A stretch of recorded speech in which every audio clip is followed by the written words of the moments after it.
ونعوذ بالله من شرور أنفسنا ومن سيئات أعمالنا من يهده الله فلا مضل له ومن يضلل فلا هادي له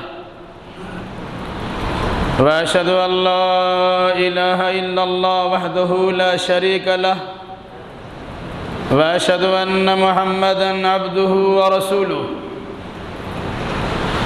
يا أيها الذين آمنوا اتقوا الله حق تقاته ولا تموتن إلا وأنتم مسلمون يا أيها الناس اتقوا ربكم الذي خلقكم من نفس واحدة وخلق منها زوجها وبث منهما رجالا كثيرا ونساء واتقوا الله الذي تساءلون به والأرحام إن الله كان عليكم رقيبا يا أيها الذين آمنوا اتقوا الله وقولوا قولا سديدا يصلح لكم أعمالكم ويغفر لكم ذنوبكم ومن يطع الله ورسوله فقد فاز فوزا عظيما أما بعد فإن خير الحديث كتاب الله وخير الهدي هدي محمد صلى الله عليه وسلم وشر الأمور محدثاتها وكل محدثة بدعة وكل بدعة ضلالة وكل ضلالة في النار أعوذ بالله السميع العليم من الشيطان الرجيم بسم الله الرحمن الرحيم إن عدة الشهور عند الله 12 شهرا في كتاب الله يوم خلق السماوات والأرض منها 4 حرم ذلك الدين القيم فلا تظلموا فيهن أنفسكم سبحانك لا علم لنا إلا ما علمتنا إنك أنت العليم الحكيم رب اشرح لي صدري ويسر لي أمري واحلل عقدة من لساني يفقهوا قولي رب زدني علما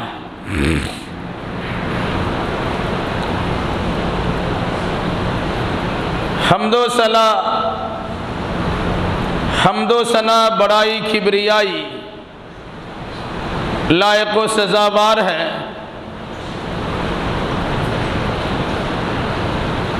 اس خالق و مالک کے لیے جو ساری کائنات کا تنہا رب العالمین ہے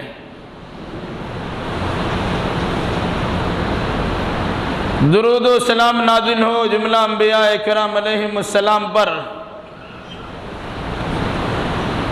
خصوصاً احمد مجتبیٰ محمد مصطفیٰ صلی اللہ علیہ وسلم پر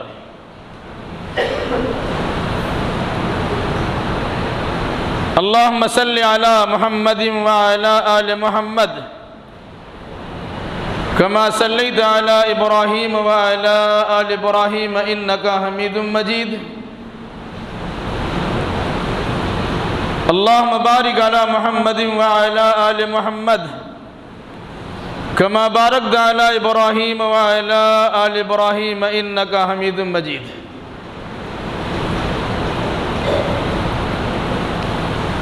بزرگوں، نوجوان ساتھیوں، پردہ نشین ماں اور بہنوں،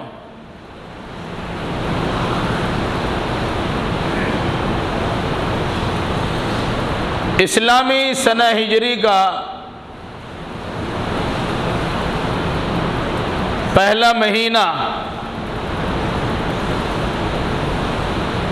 یعنی 1443 ہجری کا پہلا مہینہ محرم الحرام کی 3 تاریخ چل رہی ہے۔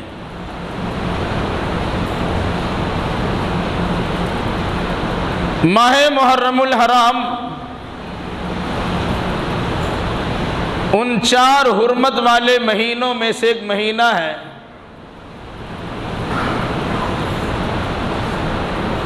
جس کی حرمت و تقدس کا اعلان اللہ نے اسی دن فرما دیا جس دن اللہ نے آسمان و زمین کی تخلیق فرمائی۔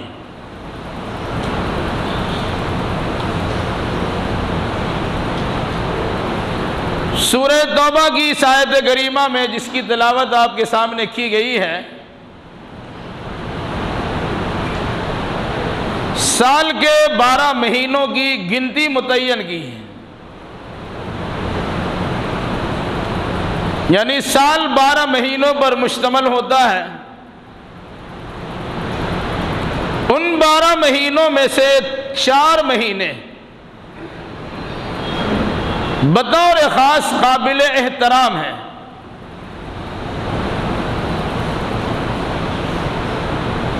اور یہ اس دن سے ہیں یوم خلق السماوات والارض، جس دن اللہ نے آسمان و زمین کو بنایا۔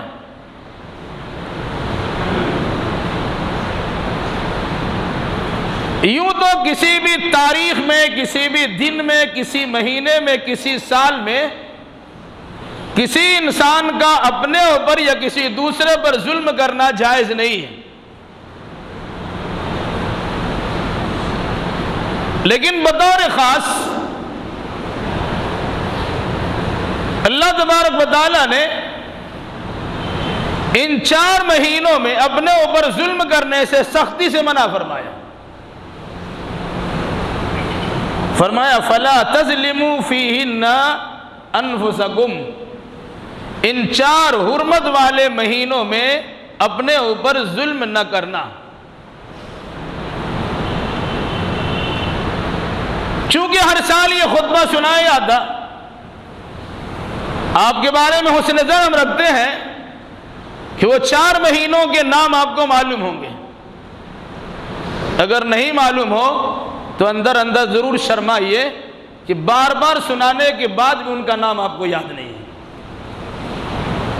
ہم کسی کی جانب مشت نمائی کر کے نہیں کہہ سکتے آپ کو معلوم نہیں، لیکن آپ کو اپنے اندر شرمندگی محسوس کرنی چاہیے۔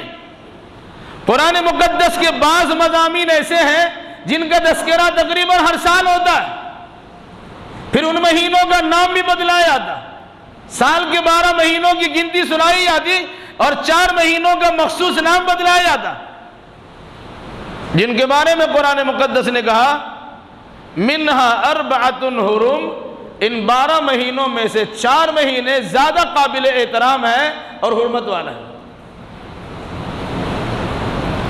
3 مہینہ لگاتار ہیں، ذی قعدہ، ذی الحجہ، محرم، یہ تینوں لگاتار حرمت والے مہینے ہیں۔ اور ایک مہینہ ہے جو شعبان سے پہلے آتا ہے جس کا نام ہے رجب المرجب۔ یہ 4 مہینوں کا بطور خاص حرمت والا ہونا قرآن نے بیان کیا، اور ان 4 مہینوں کے نام کی فہرست رسول اکرم صلی اللہ علیہ وسلم نے ہمیں سنائی اور بتائی ہے۔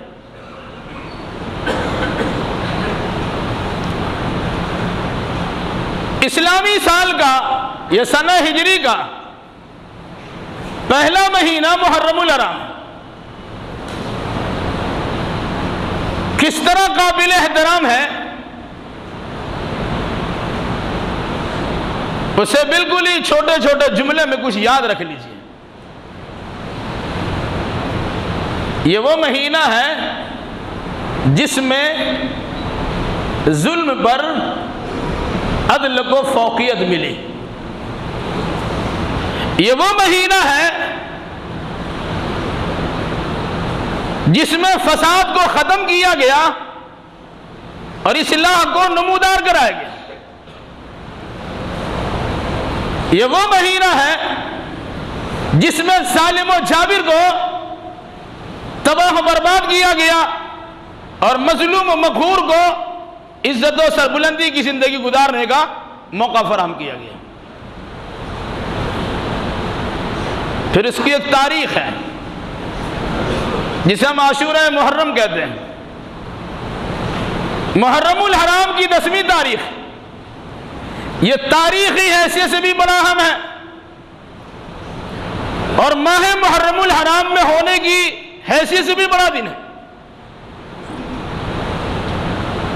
کیونکہ اللہ کے نبی صلی اللہ علیہ وسلم کا فرمان ہے افضل الصیام بعد رمضان شہر اللہ المحرم، رمضان کے بعد تمام روزوں میں سب سے بہتر روزہ اللہ کا مہینہ محرم الحرام کا روزہ ہے۔ جس چیز کی نسبت اللہ کی طرف ہوتی ہے، اللہ کی نگاہ میں بھی، انسان کی نگاہ میں بھی اس کا درجہ بڑھ جاتا ہے۔ خانہ کعبہ کو بیت اللہ کہا جاتا ہے، اللہ کا گھر۔ دنیا کی تمام جگہوں میں سب سے بہتر جگہ مساجد ہوا کرتی ہے، ان مسجدوں کو بھی مساجد اللہ کہا جاتا، لیکن اس کے بالمقابل اللہ نے اپنے گھر سے متعلق، جسے بیت اللہ کہا جاتا، خانہ کعبہ کہا جاتا، ہم نے اسے بیت اللہ کا گھر دنیا کے تمام گھروں میں سب سے بہتر گھر یقین کیا ہے اور مانا ہے۔ اسی طرح اگر کسی کو عبداللہ کہہ دیا جائے تو ویسے بھی حدیث رسول ہے کہ اللہ کے نزدیک سب سے اچھے نام عبداللہ اور عبد الرحمن ہیں۔ تو اگر کسی بندے کا رشتہ اللہ سے جڑتا ہے وہ عبداللہ ہو جاتا، اس کا درجہ بہت بڑا ہے۔ تمام بندوں میں سب سے بہتر بندہ انبیاء و مرسلین ہوا کرتے ہیں، جنہیں آپ کہتے ہیں رسول اللہ، اللہ کے رسول۔ کیوں؟ کہ ان کا رشتہ اللہ تبارک و تعالیٰ سے جڑا ہے، ان کی نسبت اللہ سے جڑی ہے، اس لیے تمام انسانوں میں سب سے بہتر انسان انبیاء و مرسلین ہوا کرتے ہیں۔ اسی طریقے سے ماہ محرم الحرام کے متعلق اللہ کے نبی صلی اللہ علیہ وسلم کا فرمان، افضل الصیام بعد رمضان شہر اللہ المحرم، اللہ کا مہینہ محرم اللہ کا مہینہ ہے۔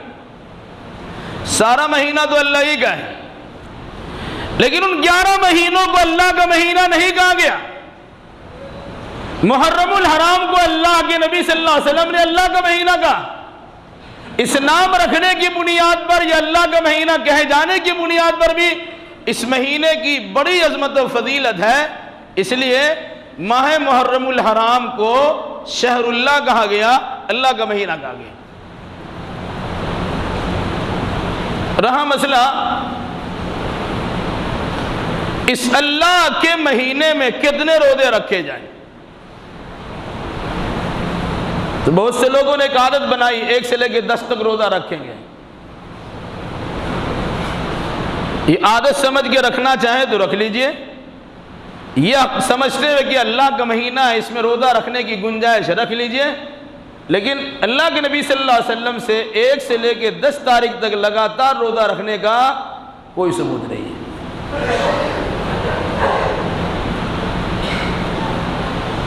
اس حدیث کی روشنی میں شہر اللہ المحرم کا روزہ سب سے بہتر روزہ ہے، تو پورے مہینے میں روزہ رکھا جا سکتا ہے، لیکن بطور خاص ایک خاص روزہ سے متعلق اللہ کے نبی صلی اللہ علیہ وسلم کا خصوصی فرمان ہے، جسے آپ کہتے ہیں عاشورہ محرم کا روزہ۔ عاشورہ مطلب 10واں، محرم کی 10ویں تاریخ کا روزہ اللہ کے نبی صلی اللہ علیہ وسلم کے فرمان کے مطابق 1 سال کے گناہوں کا کفارہ بن جاتا ہے۔ اگر کوئی انسان ایک روزہ رکھتا ہے وہ 1 سال کا گناہ اس کا معاف ہو جاتا ہے، یہ ایک فضیلت ہے۔ پر ایک بات یاد رکھیے، صرف عاشورہ محرم کا روزہ رکھا جائے یا 9 اور 10 کا روزہ رکھا جائے یا 10 اور 11 کا روزہ رکھا جائے یا 9 10 11 تینوں روزہ رکھا جائے، اس قسم کی تینوں باتیں ہمارے سامنے ہیں، مگر چونکہ اللہ کے نبی صلی اللہ علیہ وسلم نے عاشورہ محرم کے روزہ کی فضیلت بیان کی ہے، یعنی 10ویں محرم کے روزہ، تو سنت تو آپ کو یہی ماننا پڑے گا کہ اصلی روزہ محرم کی 10ویں تاریخ ہی کا روزہ ہے۔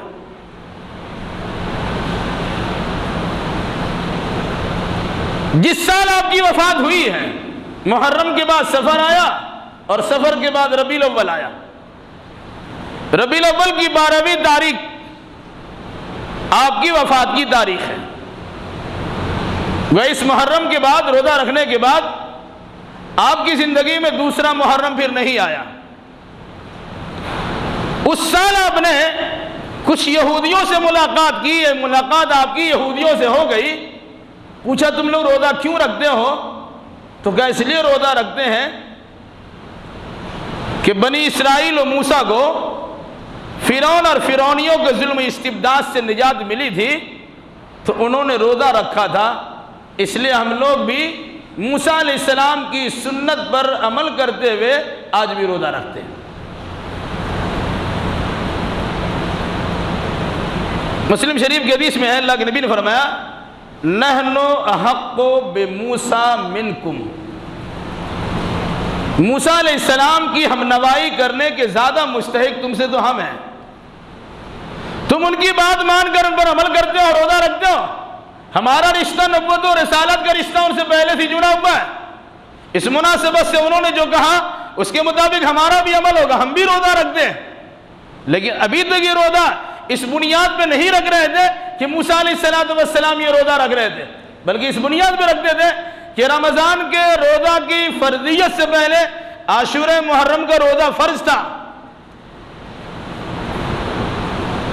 جب رمضان کے روزے فرض ہو گئے تو 10ویں محرم کے روزے کی فرضیت ساقط کر دی گئی، لیکن اس کی فضیلت کو علی حال ہی باقی رکھا گیا۔ اس وقت آپ نے کہا لئن عشت القابل لأصومن التاسع، اگر میں آئندہ سال زندہ رہا تو میں 9 کو روزہ رکھوں گا۔ ایک مسئلہ کھڑا ہوا، صرف 9 کو روزہ رکھوں گا یا 9 اور 10 کا روزہ رکھوں گا، سرحد نہیں ہے۔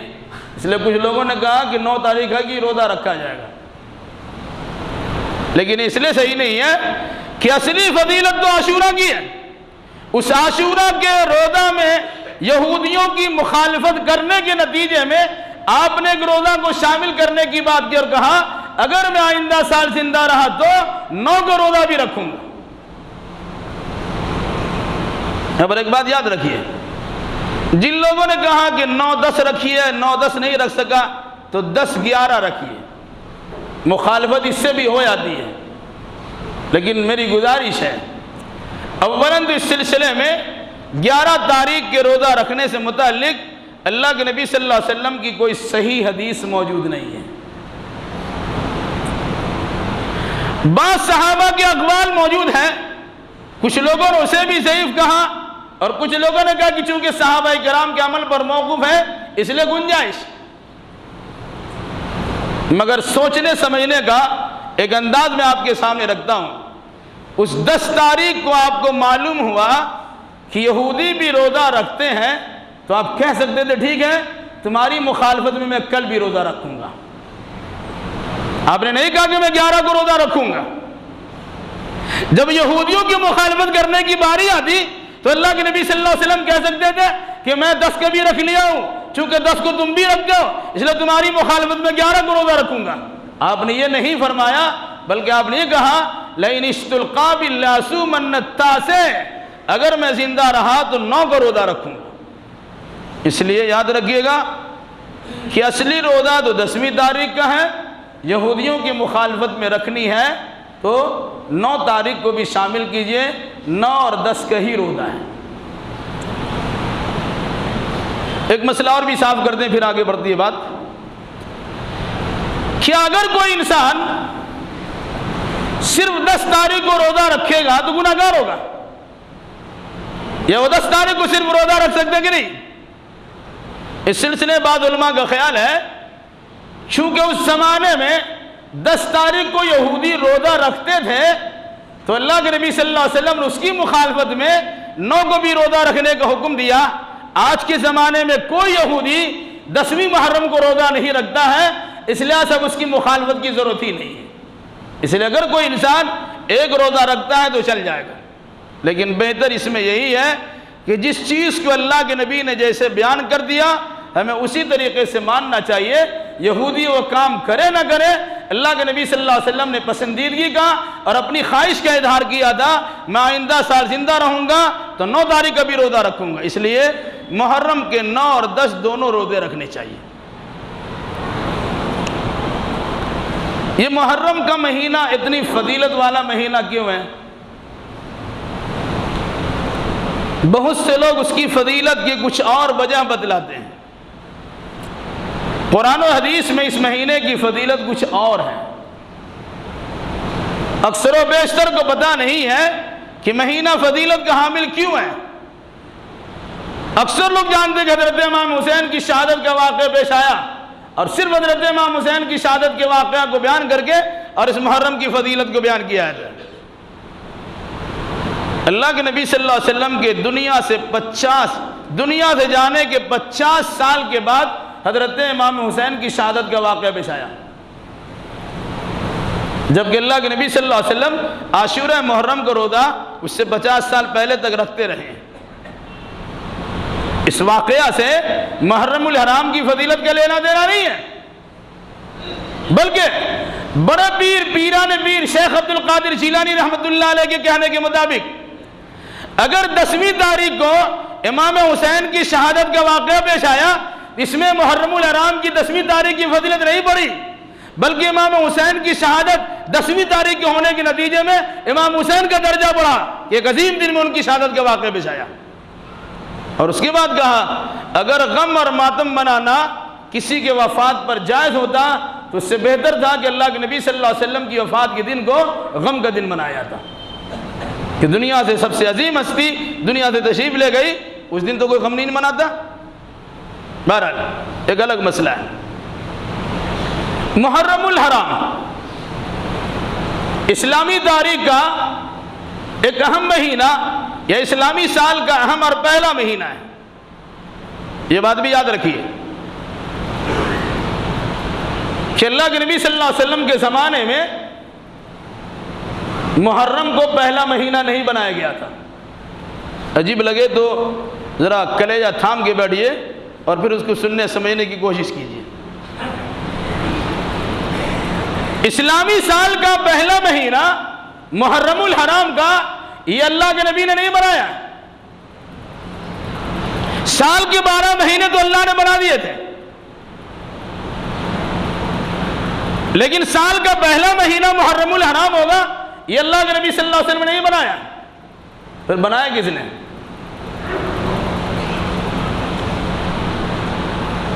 حضرت عمر فاروق کا جب زمانہ آیا تو لوگوں نے کہا کہ عیسائیوں کی یہاں تاریخ اور اس کا اپنا سال ہے. عیسیٰ علیہ السلام کے پیدائش کے دن سے سنہ عیسوی کی شروعات مانی جاتی ہے. 2021 چل رہا ہے. عیسیٰ علیہ السلام 2021 سال پہلے پیدا ہوئے تھے، انہی کی پیدائش کی وجہ سے یہ سنہ عیسوی کا آغاز ہوا.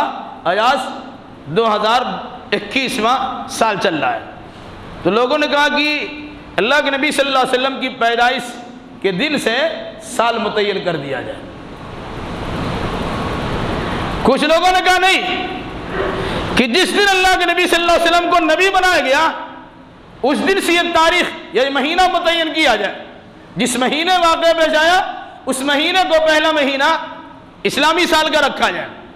کسی نے کہا کہ نہیں، جس دن آپ نے ہجرت کی ہے ہجرت والے مہینے کو سال کا پہلا مہینہ قرار دیا ہے.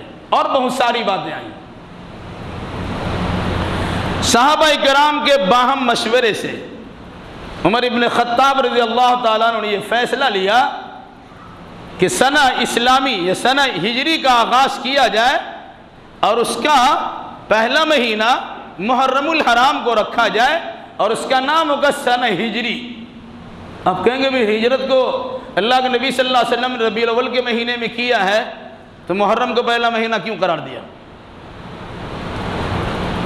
سوچنے کی بات ہے. اللہ کے نبی صلی اللہ علیہ وسلم نے ہجرت کی ہے ربیع الاول کے مہینے میں، تو ربیع الاول کے مہینے کو پہلا مہینہ اسلامی سال کا بنانا چاہیے تھا، لیکن عمر ابن خطاب رضی اللہ تعالیٰ عنہ نے محرم الحرام کو پہلا مہینہ قرار دیا۔ اس کی حکمت یہ بتلائی جاتی ہے کہ جس دن اللہ کے نبی صلی اللہ علیہ وسلم کی ہجرت کرنے کی بات پکی ہو گئی وہ محرم الحرام کا مہینہ تھا اور اسی کی کوئی تاریخ تھی۔ حج سے فارغ ہوئے اور مدینہ جانے کی بات ہوئی، اور باضابطہ جن خوش نصیبوں نے مدینہ سے آ کر ایمان قبول کر لیا تھا انہوں نے ذمہ داری لی کہ آپ مدینہ چلیے، ساری ذمہ داری ہمارے سر ہے، ہم اپنی جان پر کھیل کر آپ کی حفاظت کریں گے۔ اور یہ بیعت لیا گیا تھا، وہ محرم الحرام کی تاریخ تھی، محرم الحرام کا مہینہ تھا۔ تو حضرت عمر ابن خطاب نے کہا کہ اصل بنیادی دن یہی ہے، اس مناسبت سے محرم الحرام کو اسلامی سال کا پہلا مہینہ مانا جائے، اور سارے صحابہ نے مان لیا۔ یہ اجماعی طور سے محرم الحرام کو اسلامی سال کا یا سنہ ہجری کا پہلا مہینہ رکھا گیا۔ مقصد ہجرت ہی ہے، یاد رکھیے گا۔ ولادت ہو یا نبوت ہو بہت بڑی بات ہے۔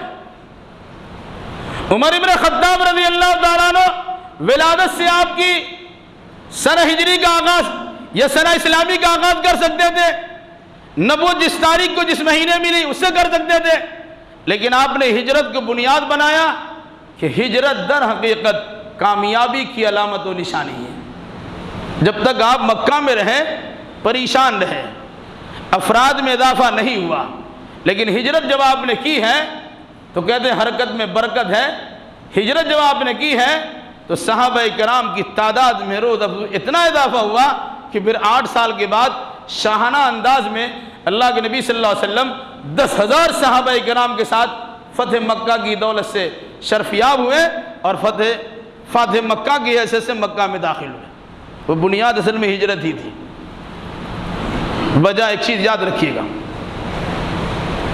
ہم لوگ دین و ایمان کا سودا کر لیتے ہیں لیکن اپنا علاقہ چھوڑنے کے لیے تیار نہیں۔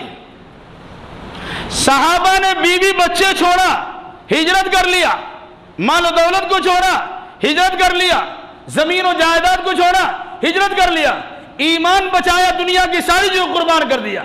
یہ وہ ہجرت ہے کہ جس کے نتیجے میں ترقی ملی ہے۔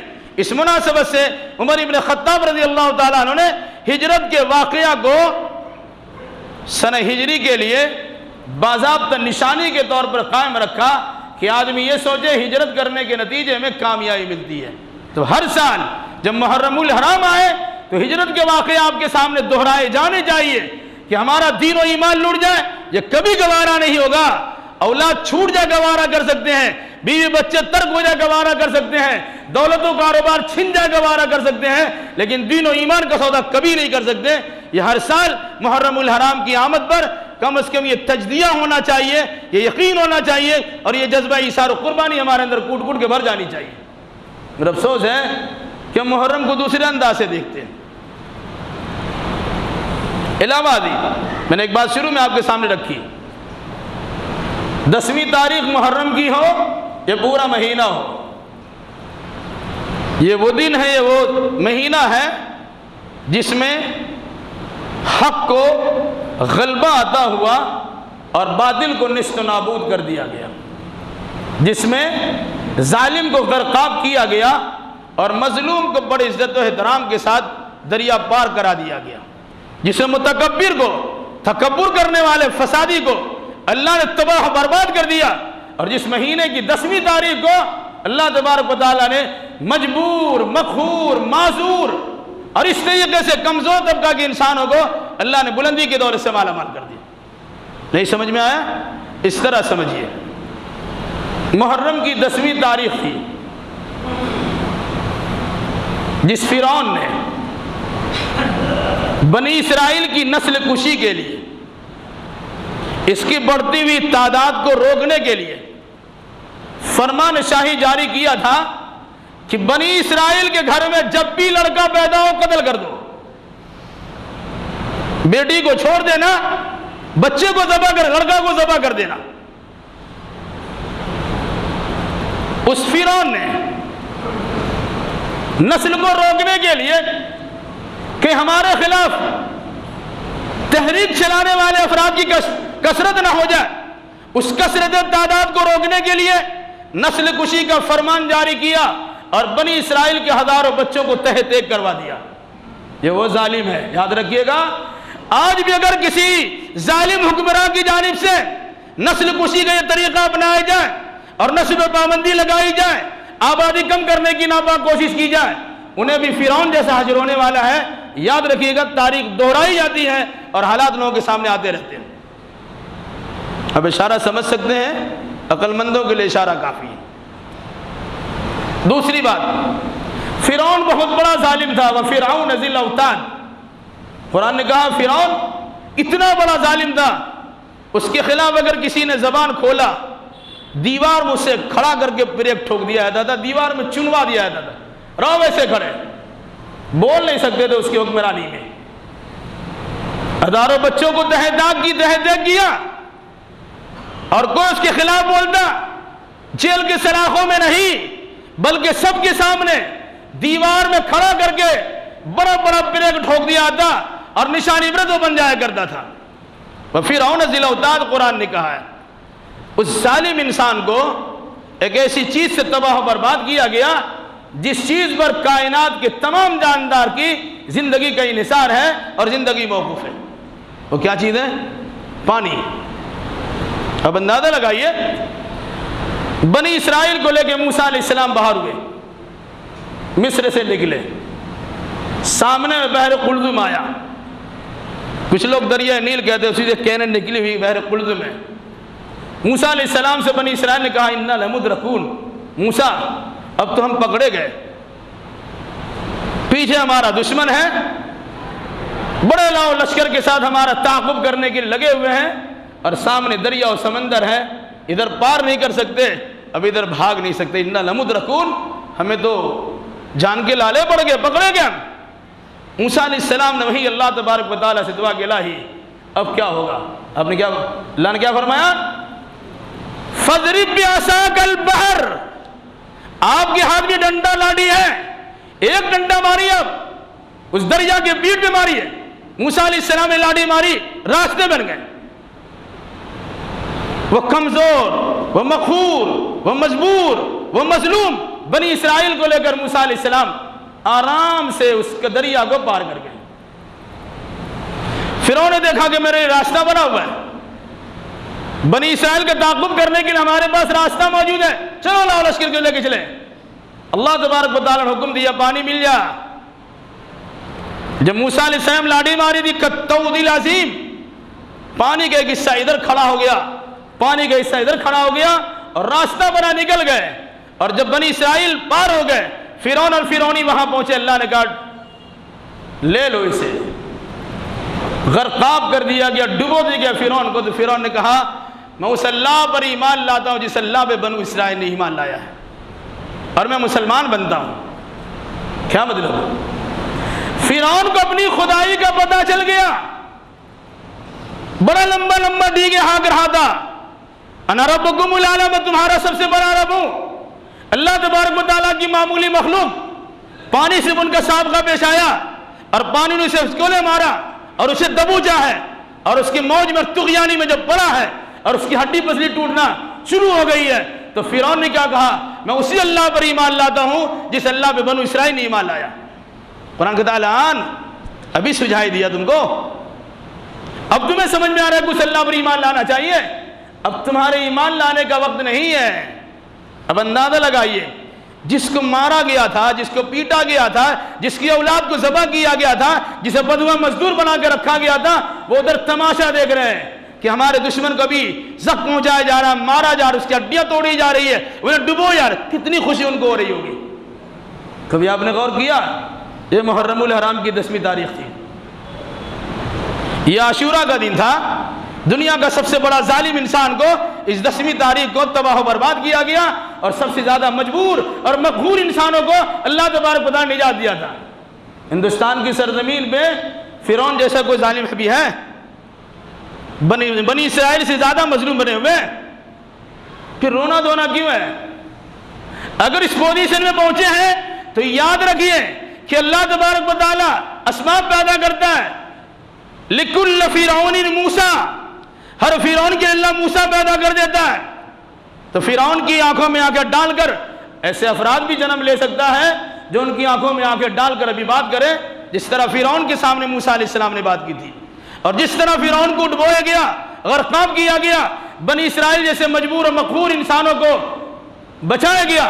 اگر آپ واقعی مظلوم ہیں اور آپ کا ایمان درست ہے، صحیح سالم ہے، اللہ آپ کی مدد کر سکتا ہے، آپ بھی بچائے جا سکتے ہیں، چاہے جتنا بڑا ظالم کیوں نہ کوئی ہو۔ یہ محرم الحرام کی 10ویں تاریخ ہے۔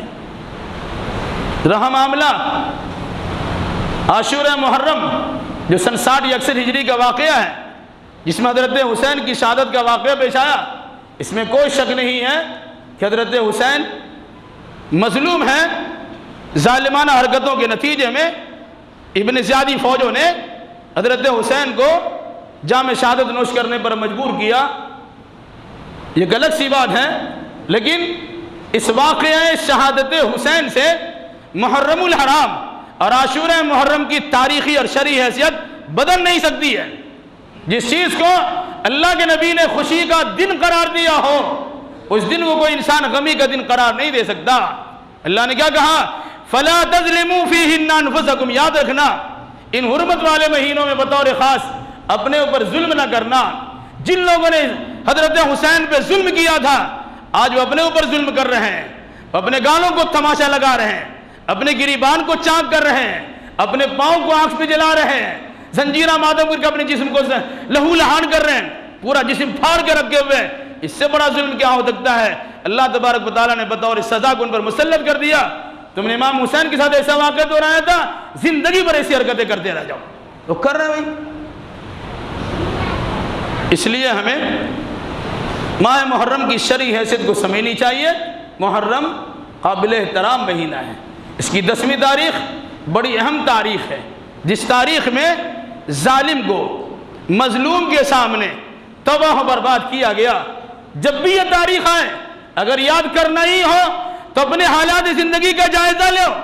اگر آپ مظلوم ہیں تو اللہ تبارک و تعالیٰ کی مدد کے گہار لگاؤ، اور پھر دیکھو کہ اللہ تبارک و تعالیٰ ظالم کو کس طرح کیفر کردار تک پہنچاتا ہے، اور تم مظلوموں کی آنکھوں کو ٹھنڈک کس طرح پہنچاتا ہے۔ کبھی اس طرح بھی سوچنے کی تو کوشش کیجئے، لیکن یہ چیزیں ہوا میں اڑ گئی۔ ایک واقعہ ہمارے سامنے آیا اور اسی کے پیچھے بھاگے ہوئے۔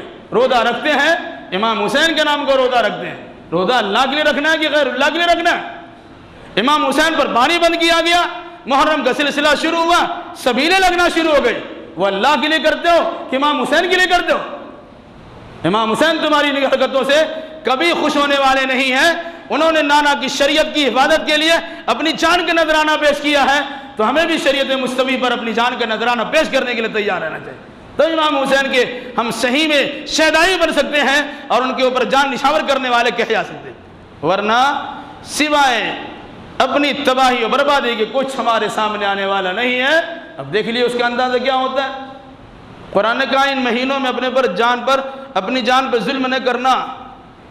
لاٹھی، گڑاسا، بھالا، برچھی بھاجنے کا یہ طریقہ ایجاد ہوتا ہے کہ دوسروں کے سامنے بھیگی بلی بنے رہتے ہیں، آپسی میں لڑتے ہیں۔ ہر سال یہ واقعہ سننے کو ملتا ہے، دو مسلمانوں کے دو بستی میں آپس میں لڑائی ہوئی، اس کا تادیہ سے ملان نہیں ہوا، اس کے سیفل کو گرا دیا گیا، تو لاٹھی اور بھاجنے کا ایک سلسلہ جاری ہوا۔ کتنی جانیں گئی، کتنے ٹانگ ٹوٹے اور کتنے ہاتھ پیر ٹوٹے، کتنے کا سر پھٹ گیا۔ کون کس کے لیے کرتے ہو بھائی؟ امام حسین کے خلاف ابن زیاد کی فوجی حرکت کی تھی، ڈھول تاسا اس نے پیٹا تھا، باجا گاجا اس نے چلایا تھا، ساری چیزیں خوشیاں اس نے بنائی تھی۔ آج ہمارا معاملہ امام حسین کے نام پہ سارا کام کرتے ہو، لا حول ولا قوت الا باللہ۔ پھر جہاں تک غم کرنے کی باری آتی ہے، روئے وہ جو قائل ہو ممات شہداء کے، ہم زندہ جاوید کی ماتم نہیں کرتے۔ قرآن بیان کے مطابق شہداء جو شہید ہوتے ہیں وہ اللہ کی بارگاہ میں زندہ ہوتے ہیں، جب وہ مردہ ہی نہیں ہے ان کا جنازہ کیوں نکال دو؟ دشمنوں نے ایک بار جنازہ نکالا تھا، ان کے ماننے کے دعوے دار ہر سال جنازہ نکالتا ہے، پھر بھی کہتے ہیں ہم شہید کو زندہ مانتے ہیں، اور جنازہ لے کے مار پیر کر کے اسے گرا بھی دیتے ہیں۔ لا حول ولا قوت الا باللہ۔ یہ کیسی محبت ہے؟ اے ذہنیت مسلم میں یک طرف تماشا، اظہار غم و ماتم، پھر ڈھول ہے اور تاشا۔